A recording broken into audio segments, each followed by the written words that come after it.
नमस्कार दोस्तों, हिंदी कहानी संसार बाय नीलम में आपका स्वागत है। आज की कहानी है मुंशी प्रेमचंद्र जी द्वारा लिखी मिलाप, स्वर नीलम के। तो चलिए सुनते हैं मिलाप। लाला ज्ञानचंद बैठे हुए हिसाब किताब की जांच कर रहे थे कि उनके सुपुत्र बाबू नानक चंद आए और बोले, दादा, अब तक यहाँ पड़े पड़े जी उकता गया। आपकी आज्ञा हो तो मैं सैर को निकल जाऊं, 2-1 महीने में लौट आऊंगा। नानक चंद बहुत सुशील और सुंदर नवयुवक था। रंग पीला, आंखों के गिर्द हल्के स्याहे धब्बे, कंधे झुके हुए।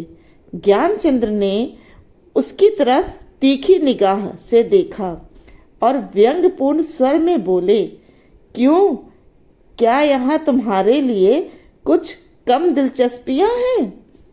ज्ञानचंद्र ने बेटे को सीधे रास्ते पर लाने की बहुत कोशिश की थी, मगर सफल न हुए। उनकी डांट फटकार और समझाना बुझाना बेकार हुआ। उसकी संगति अच्छी न थी, पीने पिलाने और राग रंग में डूबा रहता था। उन्हें यह नया प्रस्ताव क्यों पसंद आने लगा, लेकिन नानक चंद उनके स्वभाव से परिचित था। बेधड़क बोला, अब यहाँ मन नहीं लगता।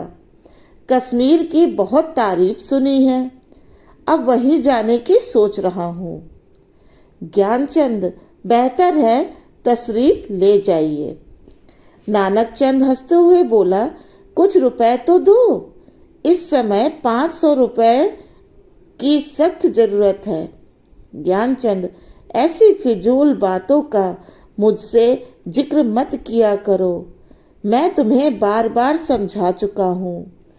नानक चंद ने हट करना शुरू किया और बड़े लाला इनकार करते रहे, यहाँ तक कि नानक चंद झुंझला कर बोला, अच्छा कुछ मत दीजिए, मैं यूं ही चला जाऊंगा। ज्ञानचंद ने कलेजा मजबूत करके कहा, बेशक तुम ऐसे ही हिम्मतवार हो, वहां भी तुम्हारे भाई बंधु बैठे हुए हैं ना। नानक चंद, मुझे किसी की परवाह नहीं, आपका रुपया आपको मुबारक हो। ज्ञानचंद की यह चाल कभी घट नहीं पड़ती थी। इकलौता बेटा था, बूढ़े लाला साहब ढीले पड़ गए। रुपया दिया, खुशामद की और उसी दिन नानक चंद कश्मीर की सैर के लिए रवाना हो गया। लेकिन नानक चंद वहां से अकेला नहीं गया। उसकी प्रेम की बातें आज सफल हो गई थी। पड़ोस में बाबू रामदास रहते थे। बेचारे सीधे साधे आदमी थे, सुबह दफ्तर जाते और इस बीच नानक चंद अपने कोठे पर बैठा हुआ उनकी बेवा लड़की से मोहब्बत के इशारे किया करता। यहाँ तक कि अभागी ललिता उसके जाल में आ फंसी। भाग जाने के मंसूबे हुए। आधी रात का समय था। ललिता एक साड़ी पहने अपनी चारपाई पर करवटें बदल रही थी। जेवरों को उतार कर उसने एक संदूक में रख दिए थे। उसके मन में इस समय तरह तरह के ख्याल दौड़ रहे थे और दिल जोर जोर से धड़क रहा था, मगर चाहे और कुछ न हो, नानक चंद की तरफ से उसे बेवफाई का जरा भी गुमान नहीं था। जवानी की सबसे बड़ी नेमत मोहब्बत है और इस नेमत को पाकर ललिता अपने को खुश नसीब समझ रही थी। रामदास बेसुध हो रहे थे कि इतने में कुंडी खटकी। ललिता चौंक कर उठ खड़ी हुई। उसने जेवरों का संदूक उठा लिया, फिर एक बार इधर उधर हसरत भरी निगाहों से देखा। और दबे पांव चुपचाप दहलीज में आई और कुंडी खोल दी। नानक चंद ने उसे गले से लगा लिया। बग्घी तैयार थी। दोनों उस पर जा बैठे। प्रातःकाल जब राम बाबू सोकर उठे, ललिता उन्हें नजर नहीं आई। घबराकर उन्होंने सारा घर छान मारा, लेकिन उसकी कहीं पता नहीं चला। बाहर की कुंडी भी खुली देखकर बग्घी के निशान नजर आए। सिर पीटकर बैठ गए, लेकिन अपने दिल का दर्द किसे बताते। हंसी और बदनामी का डर जबान पर मोहर हो गया। महसूस किया कि वह अपने ननिहाल तो नहीं गई, मगर लाला ज्ञानचंद्र सुनते ही भाप गए कि कश्मीर की सैर के कुछ और ही माने थे। धीरे धीरे यह बात सारे मोहल्ले में फैल गई, यहाँ तक कि बाबू रामदास ने शर्म के मारे आत्महत्या कर ली। मोहब्बत की सरगर्मियां नतीजे की तरफ से बिल्कुल बेखबर होती हैं। नानक चंद जिस समय बग्घी में ललिता के साथ बैठा तो उसे इसके सिवाय कोई ख्याल न था कि एक युवती मेरे बगल में बैठी है, जिसके दिल का मैं मालिक हूँ। उसी धुन में वह मस्त था। बदनामी का डर, कानून का खटका, जीविका के साधन, उन समस्याओं पर विचार करने की उसे उस समय फुर्सत न थी। लेकिन हाँ, उसने कश्मीर का इरादा छोड़ दिया और कलकत्ते जा पहुंचा। किफायत सारी का सबक न पढ़ा था। उसके पास जो कुछ रुपए थे 2 महीनों में ही खर्च हो गए। ललिता के गहनों पर नौबत आई, लेकिन नानक चंद में इतनी शराफत बाकी थी। दिल मजबूत करके बाप को पत्र लिखा, मोहब्बत को गालियां दी और विश्वास दिलाया कि अब आपके पैर चूमने के लिए जी बेकरार है, कुछ खर्चा भेजिए। लाला साहब ने खत पढ़ा। तस्कीन हो गई कि चलो जिंदा है, खैरियत से है। धूमधाम से सत्यनारायण की कथा सुनी, रुपए भेज दिए, लेकिन जवाब में लिखा, खैर जो कुछ तुम्हारी किस्मत में था वह हुआ। अभी इधर आने का इरादा मत करो, बहुत बदनाम हो रहे हैं। तुम्हारी वजह से मुझे भी बिरादरी से नाता तोड़ना पड़ेगा। इस तूफान को उतर जाने दो, तुम्हें खर्चे की तकलीफ नहीं होगी, लेकिन जब इस युवती की बाह पकड़ी है तो उसका निबाह अच्छी तरह से करना, उससे अपनी ब्याहता पत्नी समझना। नानक चंद के दिल पर से चिंता का बोझ उतर गया। बनारस से माहवार वजीफा मिलने लगा।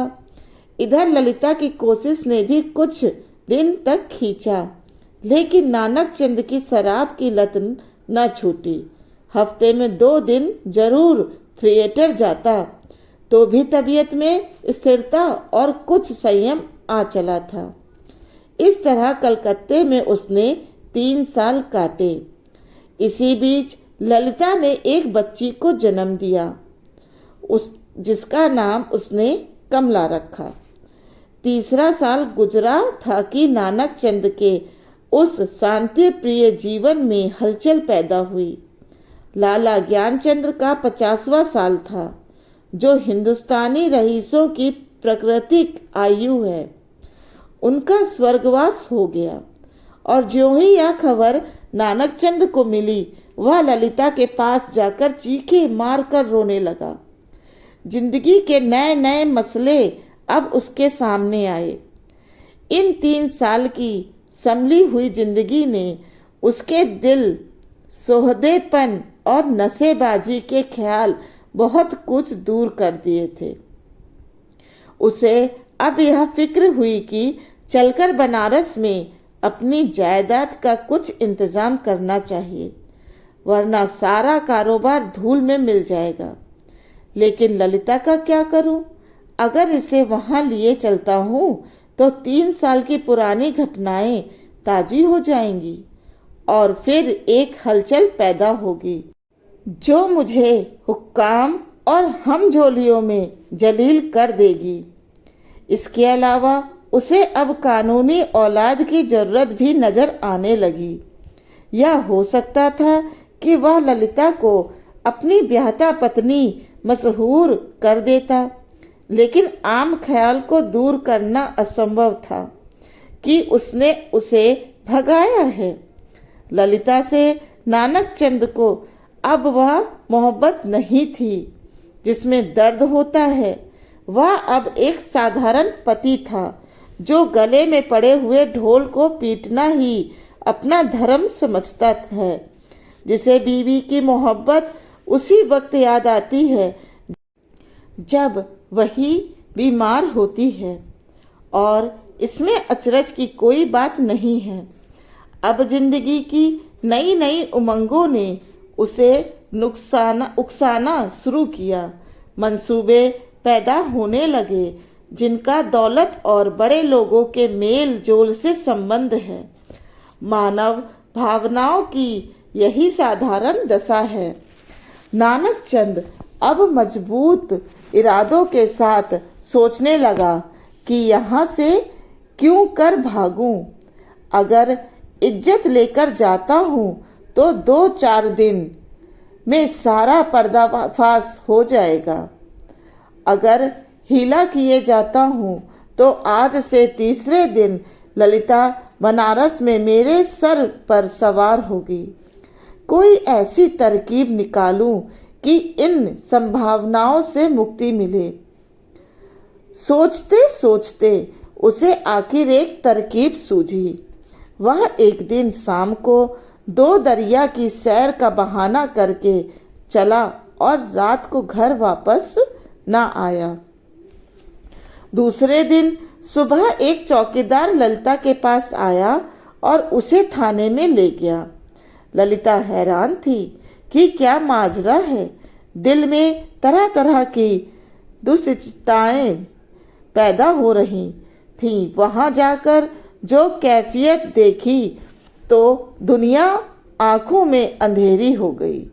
नानक चंद के कपड़े खून से तरबतर पड़े थे। उसकी वही सुनहरी घड़ी, वही खूबसूरत छतरी, वही रेशमी साफा सब वहां मौजूद था। जेब में उसके नाम के छपे हुए कार्ड थे।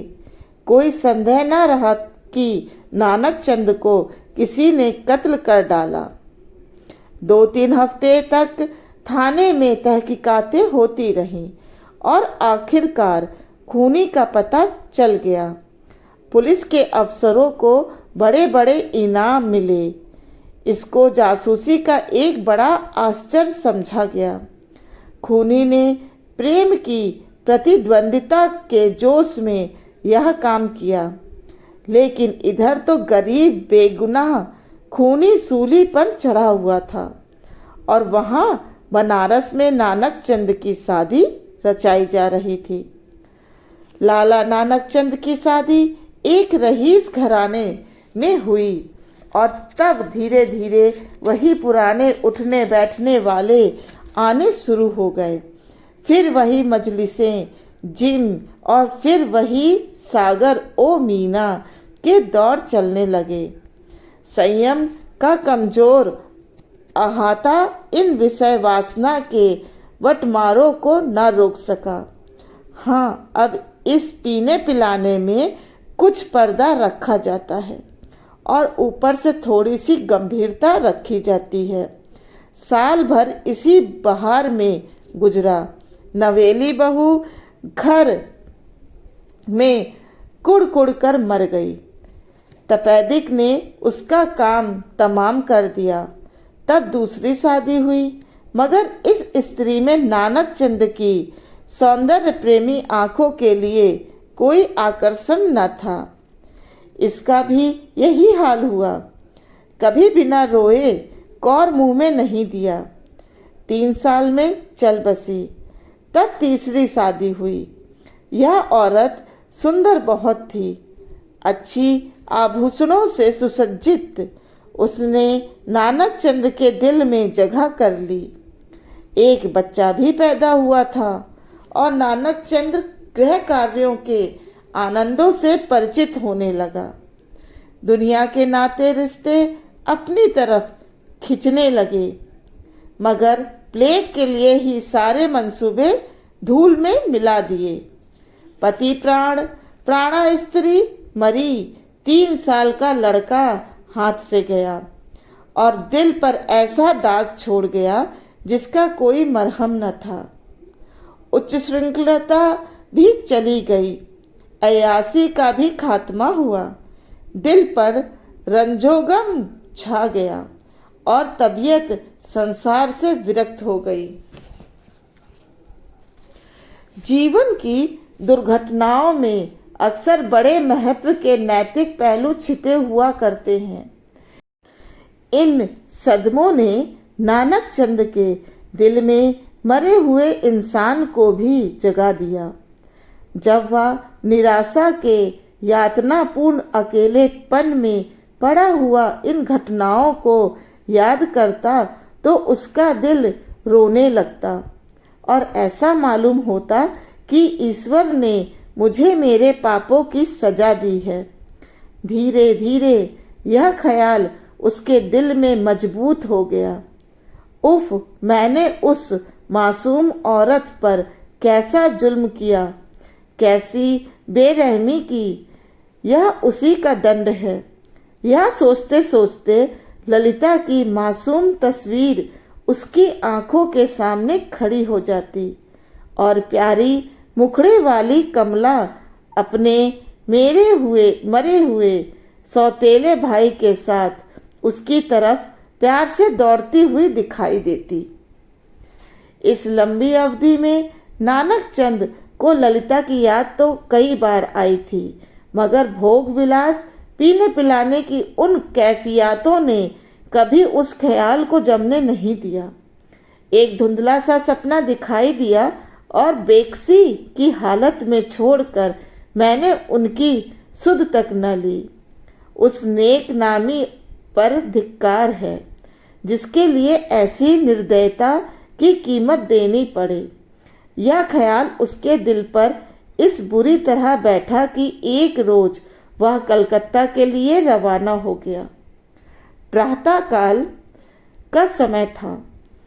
वह कलकत्ते पहुंचा और उसी पुराने घर को चला। बहुत तलाश के बाद उसे अपना पुराना घर नजर आया। उसका दिल जोर जोर से धड़कने लगा और भावनाओं ने हलचल पैदा हो गई। उसने एक पड़ोसी से पूछा, इस मकान में कौन रहता है? बूढ़ा बंगाली था। बोला, हम यह नहीं कह सकता कौन है कौन नहीं है। इतना बड़ा मुल्क में कौन किसको जानता है।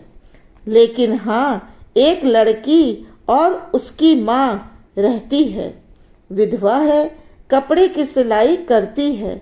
जब से उसका आदमी मर गया तब से यही काम करके अपना पेट पालती है। इतने में दरवाजा खुला और एक 13-14 साल की सुंदर लड़की किताब लिए हुए बाहर निकली। नानक चंद पहचान गया कि यह कमला है। उसकी आंखों में आंसू उमड़ आए। उसका जी चाहता था कि लड़की को छाती से लगा ले। कुबेर की दौलत मिल गई। आवाज को संभाल कर बोला, बेटी जाकर अपनी अम्मा से कह दो कि बनारस से एक आदमी आया है। लड़की अंदर चली गई और थोड़ी देर में ललिता दरवाजे पर आई। उसके चेहरे पर घूंघट था। नानक चंद ने उसे देखा और एक ठंडी सांस ली। पतिव्रत धर्म और निराशा की सजीव मूर्ति सामने खड़ी थी। उसे देखकर वह बरबस रोने लगा। ललिता ने घूंघट की आड़ से उसे देखा और आश्चर्य के सागर में डूब गई। वह चित्र जो हृदय पट पर अंकित था और जो जीवन के अल्पकालिक आनंदों की याद दिलाता रहता था, जो सपनों में सामने आ आकर कभी खुशी के गीत सुनाता था और कभी रंज के तीर चुभाता था। इस समय सजीव सचल सामने खड़ा था। ललिता पर एक बेहोशी छा गई, कुछ वही हालत जो आदमी को सपने में होती है। वह व्यग्र होकर नानकचंद्र की तरफ बढ़ी और रोती हुई बोली, मुझसे अब यहाँ नहीं रहा जाता। ललिता को इस बात की जरा भी चेतना न थी कि वह उस व्यक्ति के सामने खड़ी है जो एक जमाना हुआ मर चुका, वरना शायद वह चीख कर भागती। उस पर एक सपने की सी हालत छाई हुई थी। लेकिन जब नानकचंद ने उसे सीने से लगाकर कहा, ललिता अब तुमको अकेला न रहना पड़ेगा, तुम्हें इन आंखों की पुतली बनाकर रखूंगा। मैं इसलिए तुम्हारे पास आया हूं। मैं अब तक नर्क में था, अब तुम्हारे साथ स्वर्ग का सुख भोगूंगा। तो ललिता चौंकी और छिटककर अलग हटती हुई बोली, आंखों को तो यकीन आ गया, मगर दिल को नहीं आता। ईश्वर करे यह सपना न हो। धन्यवाद। अगर आपको यह कहानी और इसके स्वर अच्छे लगे हो तो प्लीज़ मेरे चैनल को लाइक, शेयर और सब्सक्राइब करिए। धन्यवाद।